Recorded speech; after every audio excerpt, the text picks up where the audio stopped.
Okay guys, मैं श्रीवास्तव एक बार फिर से आप सभी का अपने यूट्यूब चैनल जीके आर्ट पे तहे दिल से स्वागत करता हूं।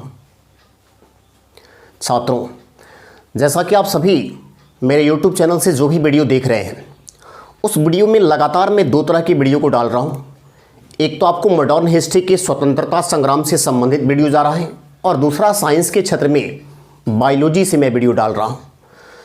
तो आप इसको लेकर कन्फ्यूज़न में ना जाइएगा कि कभी साइंस पढ़ रहे हैं, कभी हिस्ट्री का वीडियो जा रहा है, क्योंकि मैं जो कुछ भी पढ़ा रहा हूँ आपको सिलसिलेवार ढंग से पढ़ा रहा हूँ।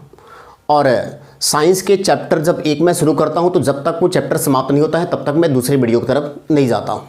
लेकिन जब एक चैप्टर पूरा फिनिश हो जाता है तब मैं हिस्ट्री की तरफ स्वतंत्रता संग्राम में आता हूँ। और स्वतंत्रता संग्राम का जो चरण हम पढ़ रहे हैं, स्वतंत्रता संग्राम से जुड़ी हुई घटनाएं, वो एक लंबी घटना है जो 1885 से लेकर 1947 तक चली थी। तो इस घटनाओं को मैं पार्ट वाइज आपके सामने पढ़ा रहा हूँ, और इसके पहले मैंने 3 पार्ट इसके डाल दिए हैं। तो जो भी छात्र मेरे यूट्यूब चैनल पर आज पहली बार होंगे, उन छात्रों से मैं ये कहूँगा कि इसके पहले डाले गए मेरे 3 पार्ट को आप ज़रूर देख लें, ताकि आपको स्टेप बाय स्टेप पूरी बातें जानकारी में आ सके।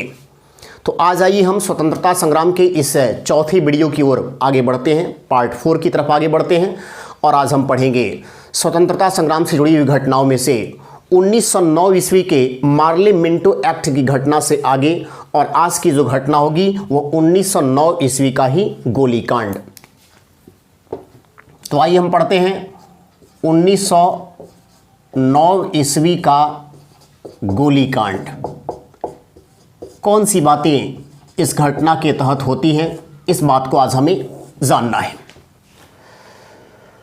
तो हम आपको बता दें कि सबसे पहले 1 जुलाई 1909 ईस्वी को भारत के एक बहुत बड़े क्रांतिकारी नेता मदन लाल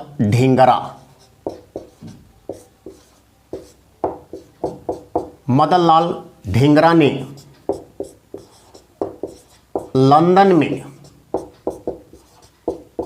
कर्जन वाइली को गोली मार दी। कर्जन वाइली को गोली मार दी।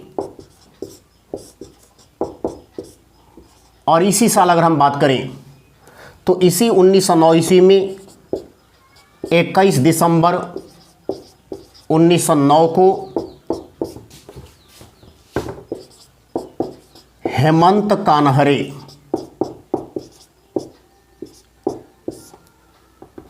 कान्हरे ने जैक्सन को नासिक में गोली मार दी।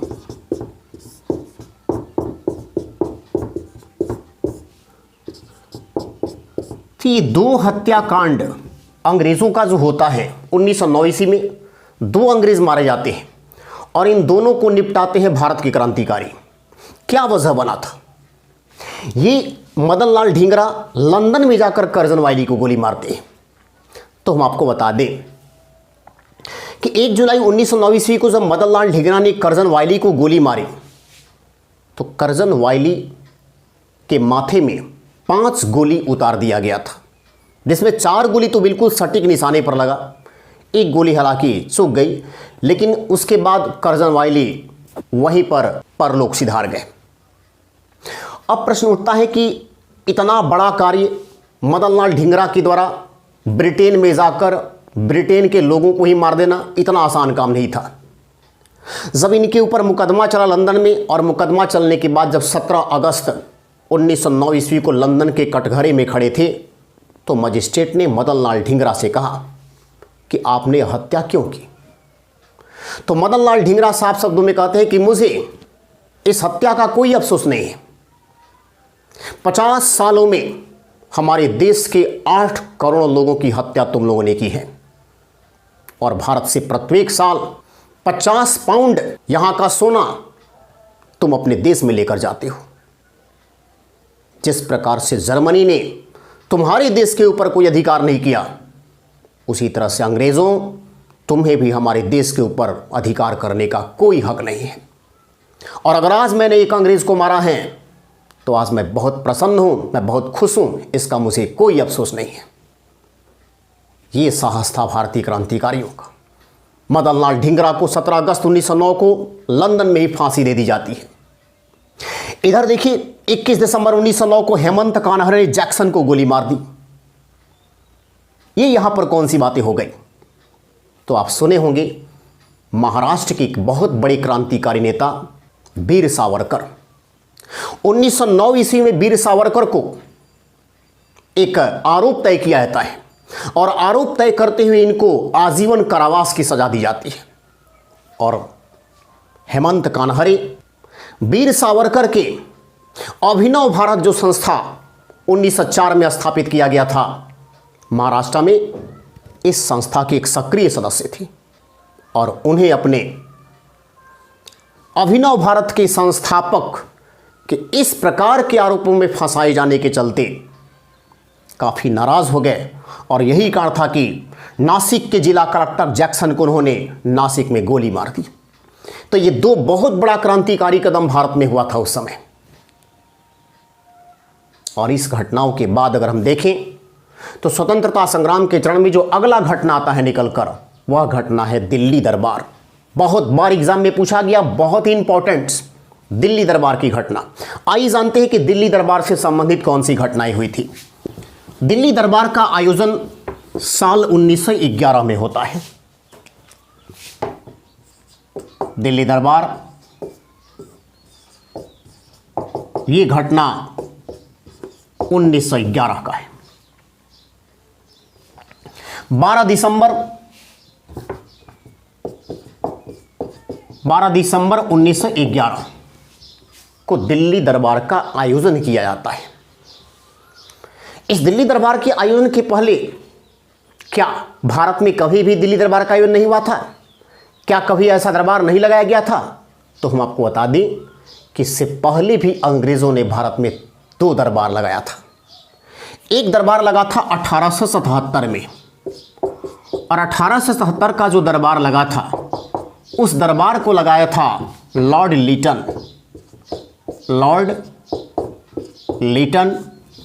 और इसने दरबार लगवाया था महारानी विक्टोरिया को भारत की साम्राज्ञी बनाए जाने की खुशी में, भारत की साम्राज्ञी बनाए जाने की खुशी में।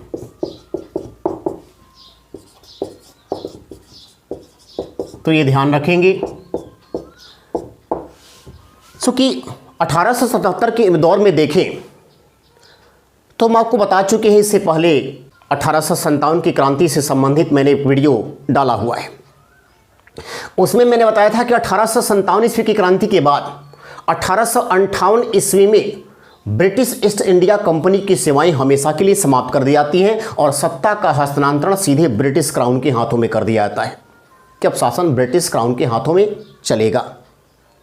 और इस तरह से 1877 आते आते पूरी तरह से ब्रिटिश ईस्ट इंडिया कंपनी की सेवाएं हमेशा के लिए समाप्त हो जाती हैं और पूर्णतः अधिकार इंग्लैंड के राजा और रानी के हाथों में आ जाता है। तो ये 1877 का वो दौर था जब पूरी तरह से ईस्ट इंडिया कंपनी की सेवाएं ब्रिटेन के महारानी के हाथों में चला गया और उस समय भारत की जो साम्राज्ञी बनाई गई, इंग्लैंड की जो महारानी बनाई गई, वह थी महारानी विक्टोरिया। और इसकी शान शौकत को दिखाने के लिए लॉर्ड लीटन के द्वारा 1877 में दिल्ली दरबार का आयोजन किया गया था। तो पहली बार ये दरबार लगा था।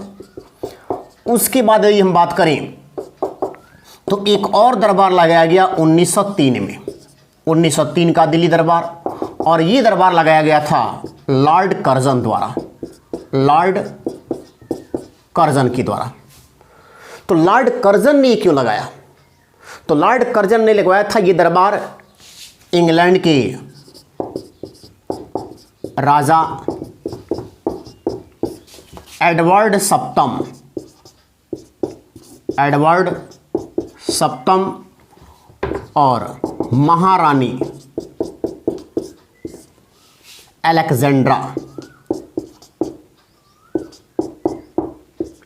अलेक्जेंड्रा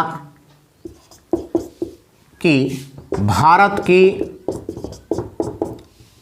सम्राट और साम्राज्ञी घोषित किए जाने की खुशी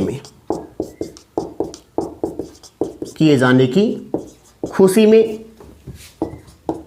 हम ये कहेंगे कि ब्रिटिश हुकूमत के शान और शौकत को दिखाने के लिए।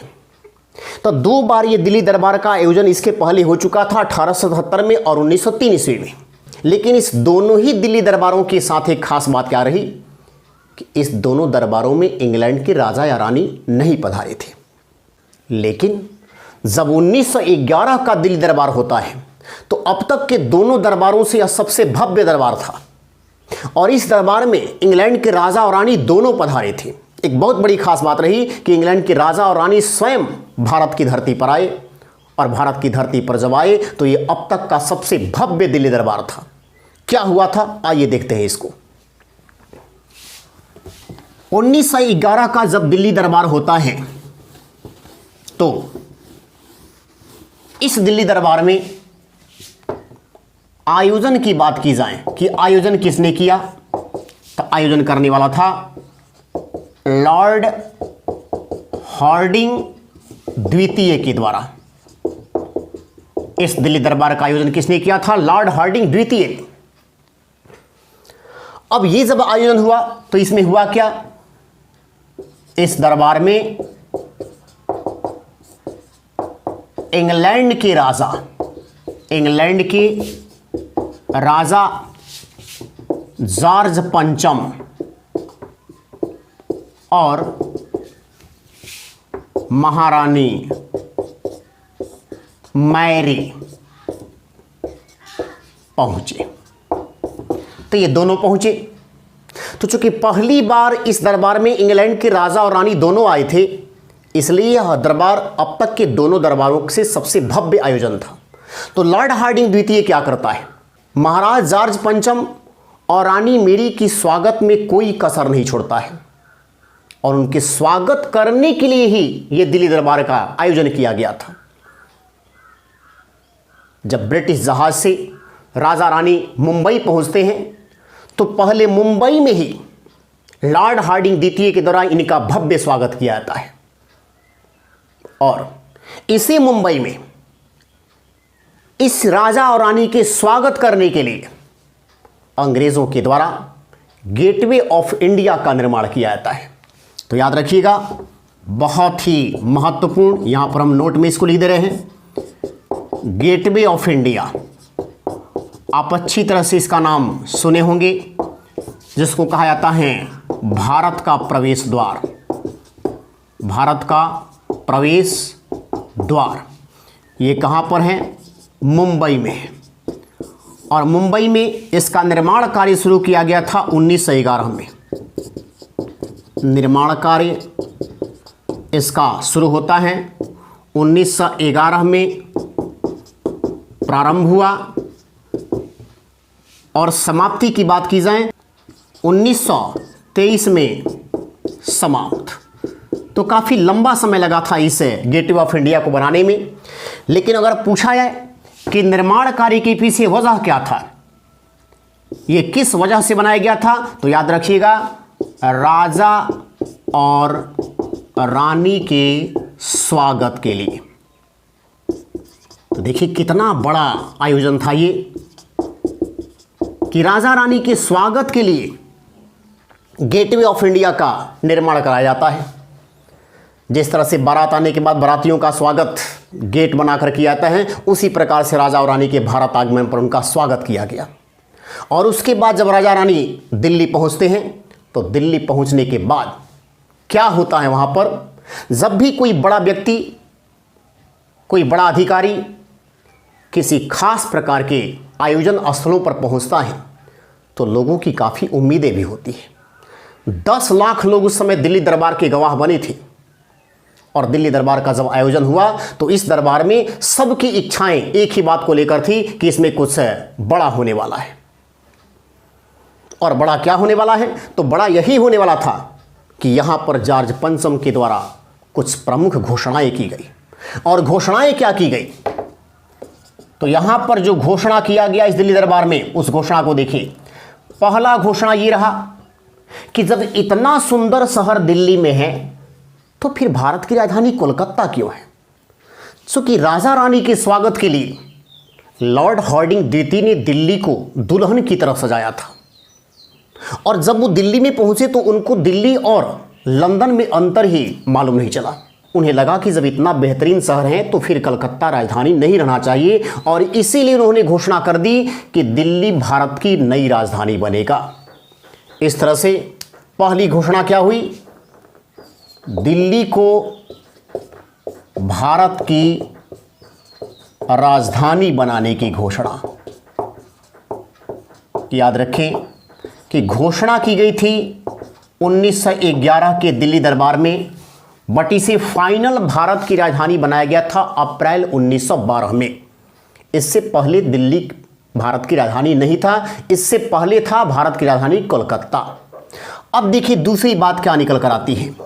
इसी दिल्ली दरबार में एक अलग राज्य बनाने की घोषणा भी की जाती है, और जो अलग राज्य बनाने की घोषणा की जाती है वह राज्य था बिहार। ओडिशा और बिहार एक ही में शामिल।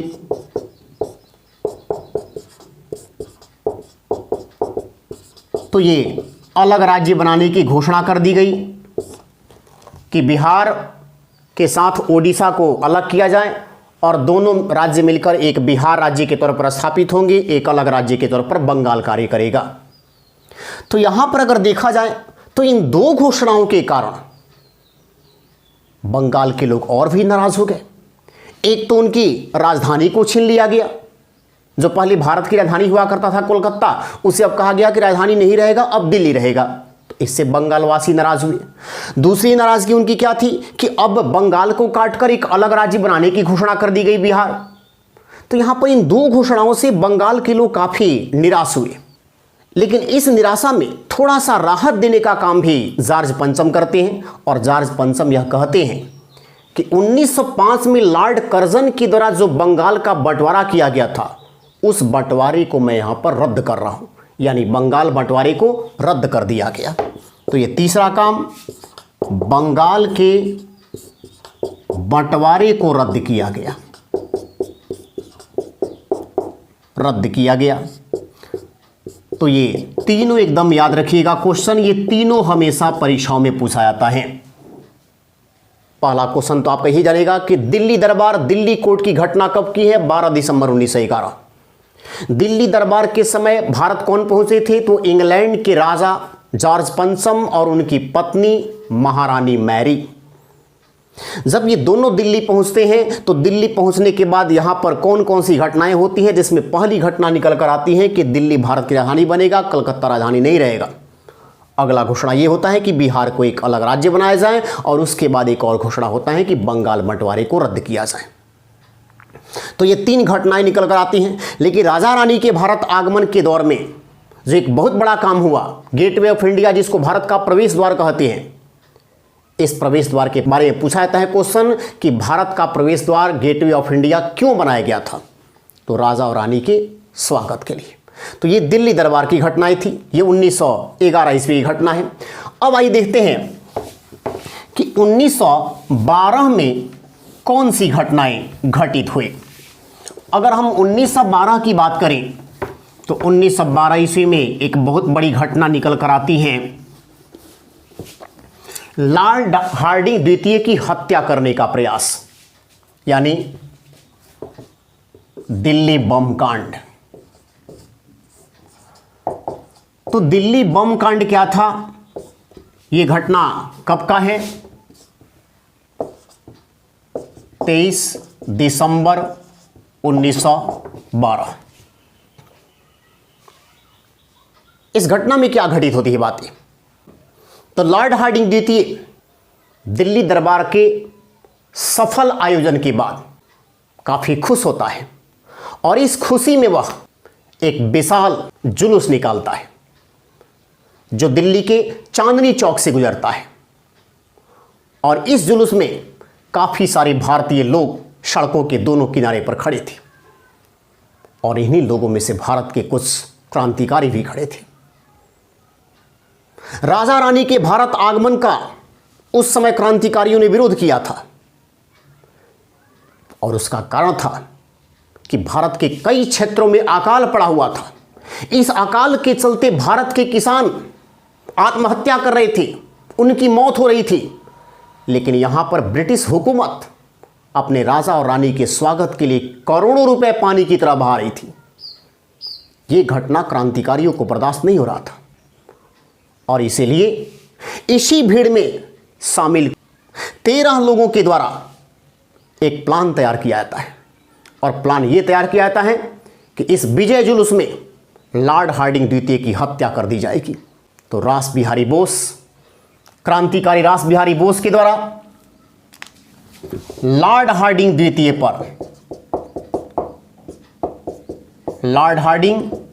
पर चांदनी चौक में बम फेंका जाता है। लेकिन दुर्भाग्य से लॉर्ड हार्डिंग द्वितीय की मौत नहीं होती है, वह केवल घायल होते हैं। इस घटना के बाद रास बिहारी बोस यहां से भागकर जापान चले जाते हैं क्योंकि उन्हें मालूम था कि अंग्रेज उन्हें अब जिंदा नहीं छोड़ेंगे।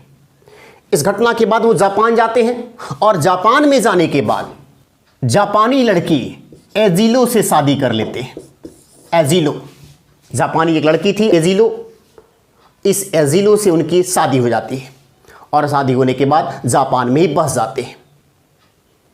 और आपको बताया था ना, सुभाष चंद्र बोस के वीडियो को आप मेरे देखिएगा, उसमें हमने आपको बताया था कि आज़ाद हिंद फौज का गठन 1942 में कैप्टन मोहन सिंह और रास बिहारी बोस के द्वारा की गई थी। उस समय जापान का एक उपनिवेश था सिंगापुर, जहां पर आज़ाद हिंद फौज का गठन इन्हीं दोनों के द्वारा किया जाता है। तो उसका वजह था कि ये जापान यहां से गए थे और उनके जाने का वजह क्या था? दिल्ली बम कांड की घटना। लेकिन इसके बाद जो अन्य लोग पकड़े जाते हैं, इसमें कौन कौन से लोगों को पकड़ा गया? तो इसमें पकड़ा गया अमीर चंद्र, बाल मुकुंद, अवध बिहारी, बसंत कुमार विश्वास,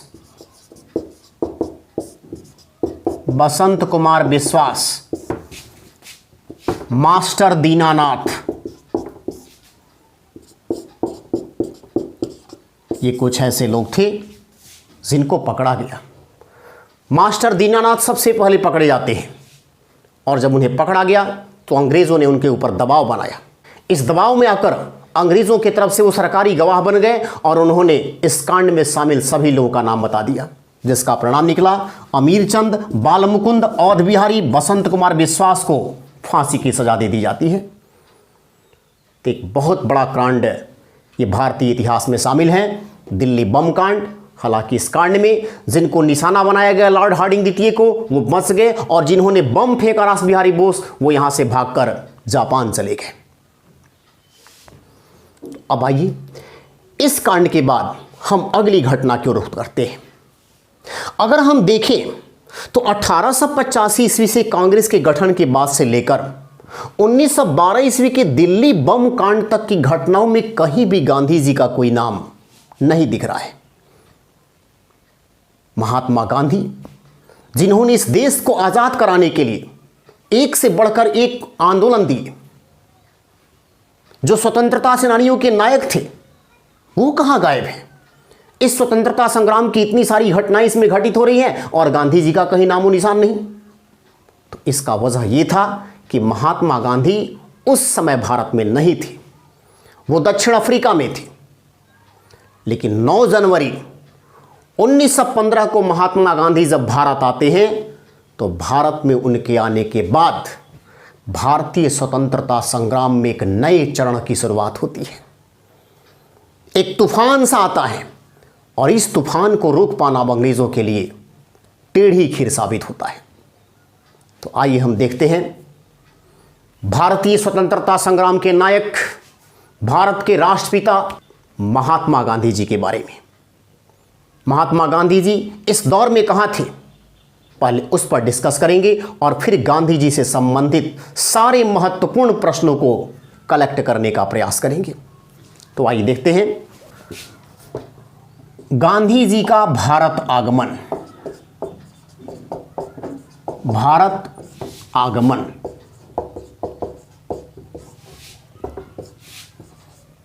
9 जनवरी 1915। लेकिन उनके आगमन से पहले थोड़ा हम बताएं कि गांधी जी के बारे में कौन सा फैक्ट है। तो अगर गांधी जी के जन्म की बात की जाए तो गांधी जी का जन्म हुआ था 2 अक्टूबर 1869 को और जगह था काठियावाड़ा जिला, ग्राम पोरबंदर और राज्य गुजरात। तो महात्मा गांधी का जन्म 2 अक्टूबर 1869 को होता है गुजरात के काठियावाड़ा जिला के पोरबंदर गांव में। तो यहां पर देखिए क्वेश्चन गांधी जी का यहीं से शुरू हो जाता है। सबसे पहली बात कि गांधी जी का जन्म जो 2 अक्टूबर को होता है, इस 2 अक्टूबर को क्या मनाया जाता है? तो भारत के एक ऐसे शख्स हैं जिनके नाम पर राष्ट्रीय दिवस नहीं अंतर्राष्ट्रीय दिवस मनता है, इनके जन्म के दिन, और वो दिवस है अंतर्राष्ट्रीय अहिंसा दिवस। और याद रखिएगा, अंतर्राष्ट्रीय अहिंसा दिवस मनाए जाने की घोषणा कौन करता है? तो यूएनओ, दुनिया का सबसे बड़ा संगठन, यूनाइटेड नेशन ऑर्गेनाइजेशन के द्वारा। और ये इसकी घोषणा करता है कब से? तो 2007 से। अंतर्राष्ट्रीय अहिंसा दिवस महात्मा गांधी जी के कार्यों को सम्मान देने के लिए, उनके जन्म की खुशी में पूरे वर्ल्ड में अंतर्राष्ट्रीय अहिंसा दिवस मनाया जाता है, क्योंकि गांधी जी जीवन में कभी भी हिंसा का मार्ग नहीं अपनाए। सत्य और अहिंसा ही उनका प्रमुख शस्त्र था जिसका वो प्रयोग करते थे। तो अंतर्राष्ट्रीय अहिंसा दिवस 2007 से मनाया जा रहा है और इसको मनाने की घोषणा किसने की? यूएनओ ने। अब आइए, जब जन्म हुआ तो इनके जन्म स्थान को भी एक महत्वपूर्ण स्थान मिला हुआ है, पोरबंदर। और इस पोरबंदर में अगर आप जाते हैं तो आप भारत के किसी भी कोने में जाएंगे तो किसी भी स्वतंत्रता सेनानी का मूर्ति तो मिलेगा, चौक चौराहों पर बहुत सारी मूर्तियां मिलेगी, लेकिन किसी स्वतंत्रता सेनानी का आप कहीं भी मंदिर नहीं देखे होंगे। लेकिन महात्मा गांधी भारत के वो शख्स हैं जिनका मंदिर बना हुआ है, और वो मंदिर है कृति मंदिर, जो कि पोरबंदर में ही है। ये कृति मंदिर कहाँ है? पोरबंदर। तो महात्मा गांधी का मंदिर पूछा जाएगा कहाँ पर है? कृति मंदिर पोरबंदर में। तो यहाँ पर इनके जन्म से 2 बातें आ गई। अब हम आपको बता दें कि 9 जनवरी को जब ये इंडिया आए थे, काफ़ी दिनों के बाद, 1893 में दक्षिण अफ्रीका गए थे। 1893 में दक्षिण अफ्रीका जाने के बाद ये 9 जनवरी 1915 को वापस आए। 21 वर्ष का समय इन्होंने दक्षिण अफ्रीका में व्यतीत किया। तो इतने लंबे समय के आने के बाद इनके इस आगमन तिथि को भारत सरकार ने मान्यता दिया। और मान्यता क्या दिया कि आज इनके इस आगमन तिथि को पूरे भारत में मनाया जाता है प्रवासी भारतीय दिवस। प्रवासी भारतीय दिवस, ये याद रखेंगे। अब देखिए, हम आपको एक और बता दें कि अगर इनके हम निधन की बात करें तो आपको पता है कि इनका निधन 30 जनवरी 1948 को हुआ था। 30 जनवरी 1948 को जब यह दिल्ली के बिड़ला मंदिर से प्रार्थना करके लौट रहे थे तो ठीक उसी समय नाथूराम गोडसे ने इनको गोली मार दी थी। और जब ये गिरे तो इनके मुख से निकलने वाला अंतिम शब्द था हे राम। तो यहां पर 30 जनवरी 1948 को जब इनको दिल्ली में नाथूराम गोडसे ने गोली मारी बिड़ला मंदिर से प्रार्थना करके निकलते समय, तो ये 30 जनवरी का तिथि भी इंपॉर्टेंट बन गया। और 30 जनवरी को पूरे भारत में क्या मनाया जाता है? शहीद दिवस। तो याद रखें, गांधी जी जब जन्म लिए तो वो भी दिवस, गांधी जी जब इंडिया में आए तो वो भी दिवस, और गांधी जी जब मरे तो वो भी दिवस। आप समझ सकते हैं कि कितना महत्वपूर्ण इंसान है ये, कितने महत्वपूर्ण नेता हैं कि राष्ट्र इनका कितना सम्मान करता है। लेकिन अब आइए जाने कि महात्मा गांधी जी के पिता कौन थे, क्योंकि गांधी जी एक ऐसे व्यक्ति हैं जिनका कंपटीशन में हर चीज पूछा जाता है। अगर इनके पिता की बात करें तो इनके पिता थे करमचंद गांधी। करमचंद गांधी। इनकी माता के बारे में बात की जाए तो इनकी माता थी पुतलीबाई। पुतलीबाई। अगर इनकी पत्नी की बात की जाए तो इनकी पत्नी थी कस्तूरबा गांधी। कस्तूरबा गांधी। ये भी एग्जाम में कई बार पूछा गया है। यदि गांधी जी के बच्चों की बात की जाए तो गांधी जी के जो बच्चे थे उनमें 4 बच्चे थे। कौन कौन? और उन चारों बच्चों का नाम न सिर्फ हमको याद करना है बल्कि सीरियल वाइज याद करना है, क्योंकि परीक्षाओं में कभी कभी ऐसे भी सवाल आता है कि गांधी जी के दूसरे पुत्र कौन थे, गांधी जी के तीसरे पुत्र कौन थे। इस तरह से आइए हम गांधी जी के इन चारों पुत्रों का नाम याद करें। और जो इनके 4 पुत्र थे उनके लिए एक ट्रिक याद रखिएगा, और वो ट्रिक है आपका हम रामदेव। ये अगर ट्रिक याद रखेंगे तो बच्चों का नाम भी याद होगा और लाइन बाय लाइन याद होगा। रामदेव तो आप नाम सुने होंगे, रामदेव बाबा के नाम से आप इसको ध्यान में रखेंगे। हम रामदेव, तो हम रामदेव से क्या बना लेंगे? ह से हरिलाल गांधी। गांधी जी के सबसे बड़े पुत्र कौन थे? हरिलाल गांधी। उसके बाद म से मणिकलाल गांधी। मणिकलाल गांधी गांधी जी के दूसरे पुत्र। फिर आप याद करेंगे रामदास गांधी। रामदास गांधी ये हो गए गांधी जी के तीसरे पुत्र, और चौथे पुत्र होंगे देवदास गांधी। देवदास गांधी ये हो गए गांधी जी के चौथे पुत्र। अब देखिए गांधी जी के बारे में जो और बातें हम बता सकते हैं वो क्या बता सकते हैं कि महात्मा गांधी 1893 में दक्षिण अफ्रीका गए थे। हालांकि 1 साल के कॉन्ट्रैक्ट पर गए थे वकालत करने के लिए, लेकिन सेठ अब्दुल्ला के निमंत्रण पर वो दक्षिण अफ्रीका पहुंचे थे। और जब दक्षिण अफ्रीका पहुंचे तो वकालत तो खैर वहां से किए ही, लेकिन वहां पर उन्हें कुछ ऐसी चीज़ों को देखा जो उनके लिए बहुत ही दर्दनाक घटनाएं थी। और घटनाएं वो क्या थी? तो गोरे लोगों का काले लोगों के साथ नफरत किया जाना। जो श्वेत रंग के थे, जो गोरे लोग थे, वे काले लोगों से नफरत किया करते थे। और इसका प्रमाण उन्हें स्वयं भी मिला। स्वयं कैसे मिला? जब वो डरबन से प्रिटोरिया की यात्रा पर जा रहे थे, डरबन से प्रिटोरिया की यात्रा पर जब जा रहे थे तो उनके पास फर्स्ट क्लास श्रेणी का टिकट था। फर्स्ट क्लास श्रेणी में केवल गोरे लोग बैठे थे। महात्मा गांधी जी के पास टिकट था तो ही फर्स्ट क्लास श्रेणी में बैठ गए। जब गाड़ी पीटर मार्टिसबर्ग स्टेशन के पास पहुंचने वाली थी तो गोरों ने गांधी जी से कहा कि आप तृतीय श्रेणी में जाकर यात्रा करें। गांधी जी ने ऐसा करने से साफ मना कर दिया। उन्होंने कहा कि मेरे पास फर्स्ट क्लास श्रेणी का टिकट है, इसलिए मेरा अधिकार बनता है कि मैं इस यात्रा करूं। तो अंग्रेजों ने उनको धक्का मार के ट्रेन से बाहर फेंक दिया और अंतुगत्वा महात्मा गांधी जी के सामानों को फेंक दिया गया। और ऐसा कहा जाता है कि बाद की उन्होंने यात्रा उस ट्रेन के पायदान पर बैठकर यात्रा की थी। एक बहुत बड़ी घटना थी। इस घटना से गांधी जी काफ़ी विचलित हुए। इन गोरे लोगों के द्वारा 1904 में एक फरमान जारी किया गया, जितने भी काले लोग हैं, जितने भी भारतीय मूल के लोग हैं, वो सारे लोग दक्षिण अफ्रीका में पहले पंजीकरण कराएं। और इसका जो है काले लोगों ने विरोध किया और इसी विरोध को लेकर मुकदमा भी किया गया। गांधी जी को इस मुकदमे में लाठियां भी खानी पड़ी। लेकिन 1906 में इसी तरह की कार्रवाई का विरोध करने के लिए गांधी जी ने पहली बार दक्षिण अफ्रीका में सत्याग्रह शब्द का प्रयोग किया। तो याद रखिएगा, गांधी जी ने सत्याग्रह का पहला प्रयोग कहाँ किया था? दक्षिण अफ्रीका में। ये प्रयोग इन्होंने कब किया था? 1906 में। जगह था दक्षिण अफ्रीका।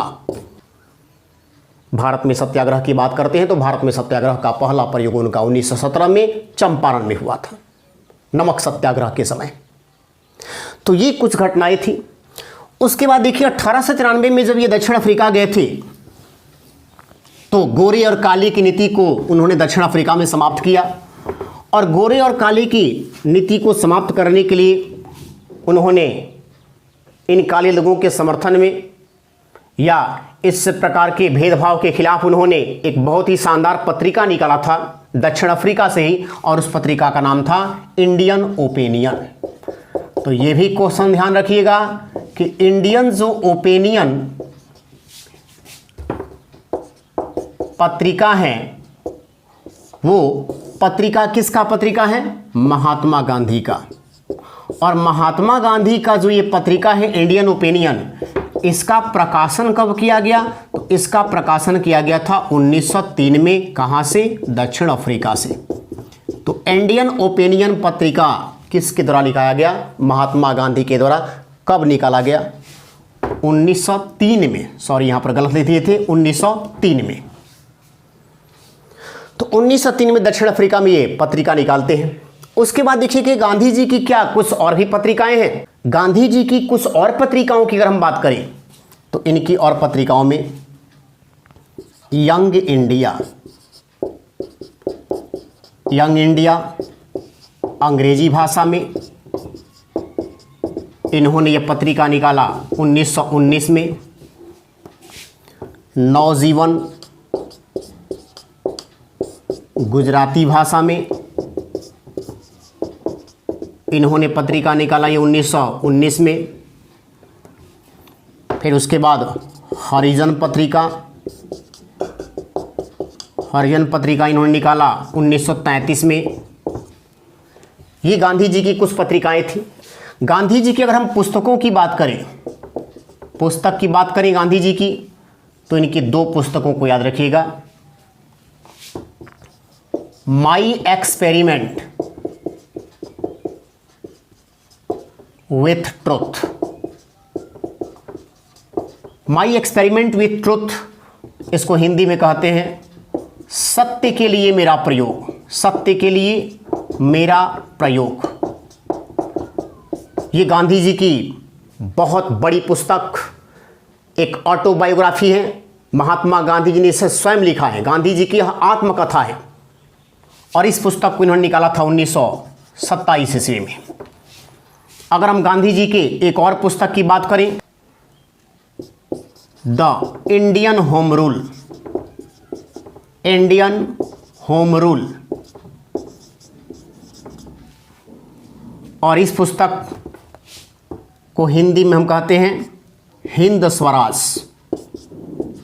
ये भी गांधी जी का पुस्तक, और इस पुस्तक का प्रकाशन गांधी जी ने किया था 1909 में। तो ये दोनों पुस्तक बहुत बार एग्जाम में पूछा गया है। My experiment with truth, the Indian home rule या हिंद स्वराज। एक पुस्तक इनका ऑटोबायोग्राफी है, ये इनका आत्मकथा है, आत्मकथा जो स्वयं से लिखा गया पुस्तक, स्वयं से इन्होंने अपने बारे में लिखा। अगर किसी दूसरे के द्वारा लिखा है तो उसको हम जीवनी कहते हैं। अब देखिए, अगर हम गांधी जी के उपाधियों की बात करें कि गांधी जी को कोई उपाधि भी मिला था या गांधी जी के द्वारा किसी को उपाधि दिया गया था, तो यहां दो तरह की बातों को सुनेंगे। गांधी जी के द्वारा दिया गया उपाधि, गांधी जी कुछ लोगों को उपाधि दिए थे और दूसरे लोगों के द्वारा गांधी जी को दिया गया उपाधि, दिया गया उपाधि। इस दोनों पर आइए हम बात करते हैं, दोनों को लेकर। गांधी जी ने जो उपाधि दिया था उसमें राजेंद्र प्रसाद को राजेंद्र प्रसाद को इन्होंने उपाधि दिया था देश रत्न का, देश रत्न का उपाधि महात्मा गांधी राजेंद्र प्रसाद को देते हैं। उसके बाद रविंद्रनाथ टैगोर, रविंद्रनाथ टैगोर को यह उपाधि देते हैं गुरुदेव। गुरुदेव की उपाधि रविंद्रनाथ टैगोर को किसने दिया था? महात्मा गांधी ने। सुभाष चंद्र बोस को यह उपाधि देते हैं राष्ट्रभक्तों का राष्ट्रभक्त, राष्ट्रभक्तों का राष्ट्रभक्त। तो मोहम्मद अली जिन्ना को यह उपाधि देते हैं कायदे आजम, कायदे आजम। ये कुछ गांधी जी के द्वारा दी गई उपाधि है। अब देखिए गांधी जी को कुछ लोगों ने क्या उपाधि दिया था। अगर हम महात्मा की उपाधि देखें तो महात्मा की उपाधि दिया था रविंद्रनाथ टैगोर ने, रविंद्रनाथ टैगोर ने। अगर हम बापू की उपाधि की बात करें तो बापू की उपाधि भी देते हैं रविंद्रनाथ टैगोर, रविंद्रनाथ टैगोर। अगर हम इनको राष्ट्रपिता की बात करें तो हम बताए हैं सुभाष चंद्र बोस के प्रकरण में 6 जुलाई 1944 को रंगून रेडियो प्रसारण करते समय इन्होंने पहली बार सुभाष चंद्र बोस ने गांधी जी को राष्ट्रपिता कहकर संबोधित किया था। सुभाष चंद्र बोस के द्वारा, सुभाष चंद्र बोस ने, सुभाष चंद्र बोस ने। अगर देखा जाए तो गांधी जी को कहता है अर्धनग्न फकीर, अर्धनग्न फकीर। अर्धनग्न फकीर की इनको संज्ञा देता है वेस्टल चर्चिल, वेस्टल चर्चिल। तो वेस्टल चर्चिल के द्वारा इनको अर्धनग्न फकीर कहा गया। सुभाष चंद्र बोस के द्वारा इनको राष्ट्रपिता कहा गया। रविंद्रनाथ टैगोर के द्वारा इनको बापू और महात्मा की उपाधि दी गई। तो ये कुछ उपाधियां रही जो उपाधि कुछ लोगों को महात्मा गांधी ने दिया और कुछ लोगों ने महात्मा गांधी को दिया। तो ये भी आपको समझ में आ गया होगा। अब आइए गांधी जी के बारे में कुछ और बातें जानी। 9 जनवरी को जब यह भारत आए तो इनके सम्मान में मनाया जाता है प्रवासी भारतीय दिवस। महात्मा गांधी जी को भारत में आने के बाद अंग्रेजों के द्वारा भी स्वागत किया गया।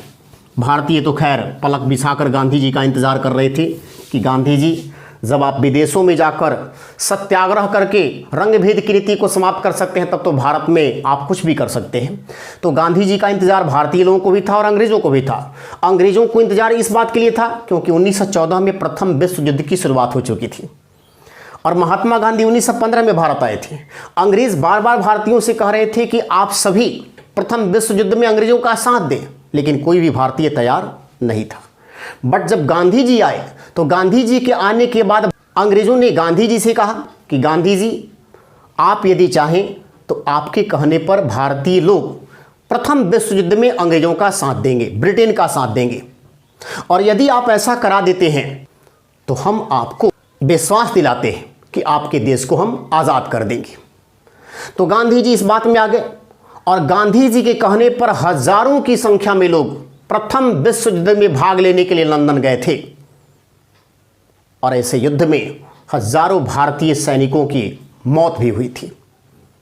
और इसी मौत को लेकर इन्हीं भारतीय सैनिकों को सम्मान देने के लिए 1921 में इंडिया गेट का निर्माण दिल्ली में किया गया। प्रथम विश्व युद्ध में मारे गए भारतीय सैनिकों को श्रद्धांजलि देने के लिए इंडिया गेट बनाया गया 1921 में दिल्ली में। गेटवे ऑफ इंडिया का निर्माण कार्य राजा और रानी के स्वागत के लिए हुआ था, लेकिन इंडिया गेट जो 1921 में बनाया गया दिल्ली में, इसको बनाया गया प्रथम विश्व युद्ध में मारे गए भारतीय सैनिकों को श्रद्धांजलि देने के लिए। तो प्रथम विश्व युद्ध में अंग्रेजों की जीत हुई। अंग्रेजों ने महात्मा गांधी को कैसर-ए-हिंद पुरस्कार से सम्मानित किया। कैसर-ए-हिंद पुरस्कार से सम्मानित किया गया। प्रथम विश्व युद्ध में अंग्रेजों की सहायता करने के कारण महात्मा गांधी को कैसर-ए-हिंद पुरस्कार से सम्मानित किया गया, लॉर्ड रिपन के द्वारा। याद रखेंगे यह पुरस्कार इनको कौन देता है? Lord Ripon. इसके पहले कैसर-ए-हिंद का पुरस्कार महारानी विक्टोरिया को भी दिया गया था। जब दिल्ली दरबार का पहली बार आयोजन हुआ था 1877 में, तो यहां पर कैसर-ए-हिंद गांधी जी को भी मिला प्रथम विश्व युद्ध में सहयोग देने के चलते। लेकिन इस कैसर-ए-हिंद को आगे चलकर महात्मा गांधी ने जालियांवाला बाग हत्याकांड के बाद वापस कर दिया था। तो अंग्रेजों ने भले ही कहा कि हम प्रथम विश्व युद्ध में अगर जीत मिलती है तो आपके देश को आजाद कर देंगे, लेकिन अंग्रेजों ने ऐसा नहीं किया। और चूंकि उनके कहने पर इतने अधिक लोग सेना में शामिल हुए थे कि उनको कुछ लोगों ने भर्ती कराने वाला सर्जेंट भी कह दिया था। तो ये सब कुछ गांधी जी को लेकर बातें हैं। गांधी जी की अगर हम मौत की बात करें तो गांधी जी के मृत्यु के बाद इनके शव को दिल्ली में दफनाया गया, और दिल्ली में जहां पर इनको दफनाया गया है इनके समाधि स्थल को हम राजघाट कहते हैं। तो राजघाट किस महापुरुष का समाधि स्थल है? महात्मा गांधी का। तो चलिए अगले क्लास में हम फिर से मिलेंगे, और फिर जब मिलेंगे तो इस सिलसिले को आगे बढ़ाएंगे। तब तक हम आपसे विदा लेना चाहेंगे। धन्यवाद।